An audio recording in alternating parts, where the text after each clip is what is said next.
Hey there, movie enthusiasts. Welcome back to another episode of Conversation Time. Today, we have a film that didn't quite hit the mark for some movie viewers, Box Barcelona.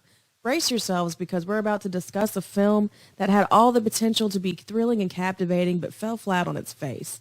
So grab your popcorn or don't because we're diving into Box Barcelona, a movie that managed to make the vibrant city of Barcelona feel as exciting as watching paint dry. Let's unpack all these lackluster moments. Box Barcelona is a spin-off from the 2018 post-apocalyptic horror film Bird Box, but it's not a direct sequel. Based on the 2014 novel of the same name by Josh Malerman, the original post-apocalyptic horror thriller told the story of a woman, played by Sandra Bullock, and two children who, in order to reach safety and avoid unseen deadly forces that have destroyed society, must trek through a forest and a river while blindfolded. The movie was a massive hit for the streaming service. Within the first 28 days of its release in 2018, it had racked up over 282 million hours viewed by subscribers, making it the third most popular English-language original Netflix movie behind Red Notice, which had over 364 million views, and Don't Look Up at over 359 million views.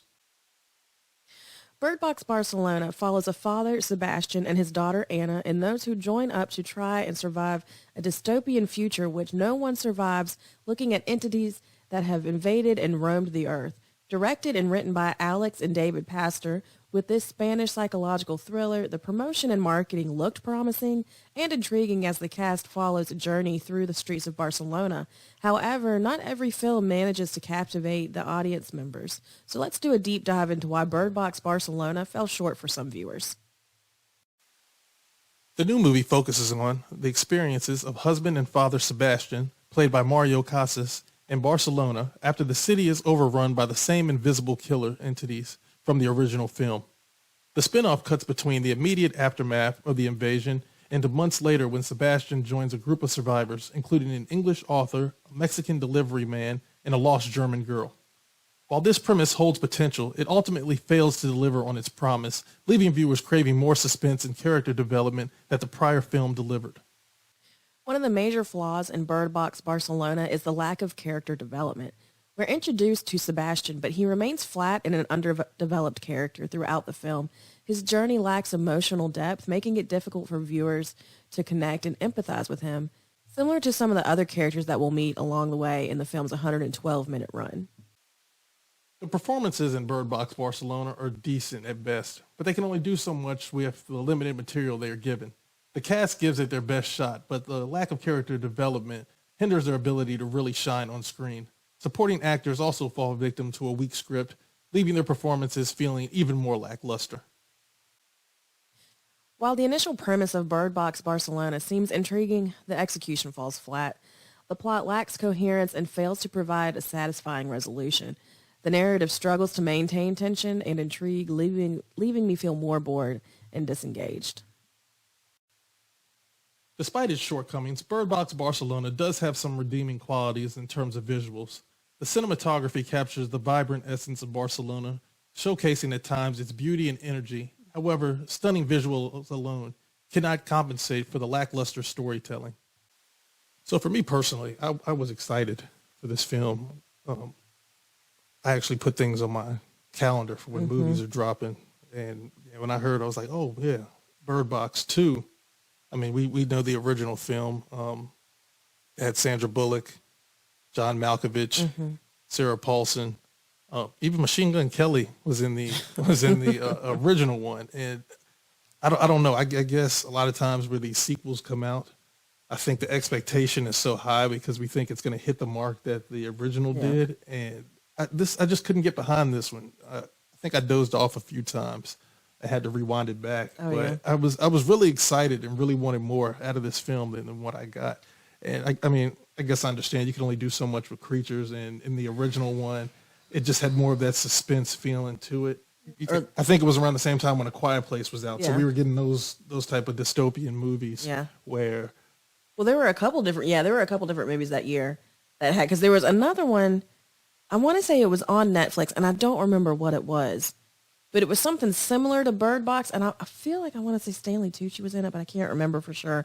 But it was something. All I remember, it was like this family was trapped in a car, and they were trying to avoid again some entity or something that you couldn't see.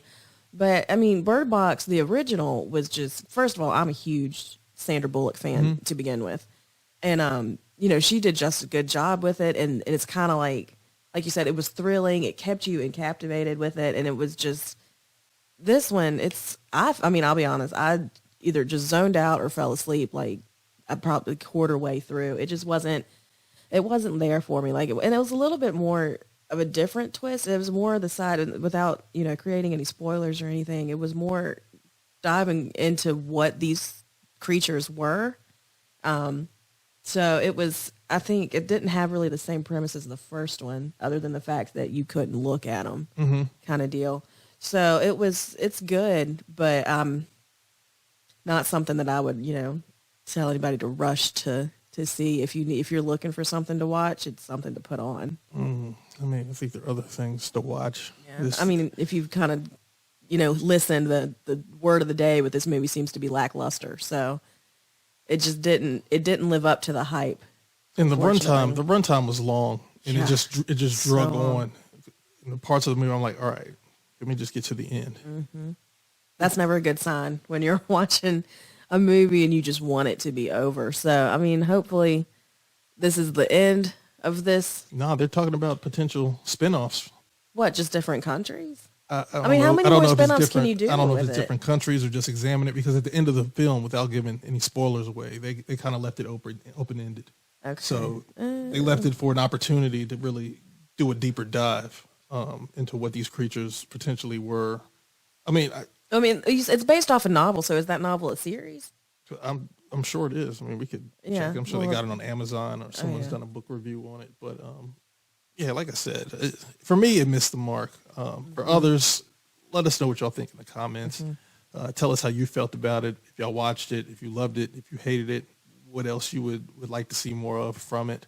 But for me, it was a miss. It was a miss, unfortunately. So there you have it, a disappointing review of Bird Box Barcelona. Remember, every film is subjective, and some viewers may find enjoyment in it despite the flaws. If you've seen the movie, I'd love to hear your thoughts in the comments below. And as always, don't forget to subscribe to our channel for more honest and insightful movie reviews. Until next time, happy watching.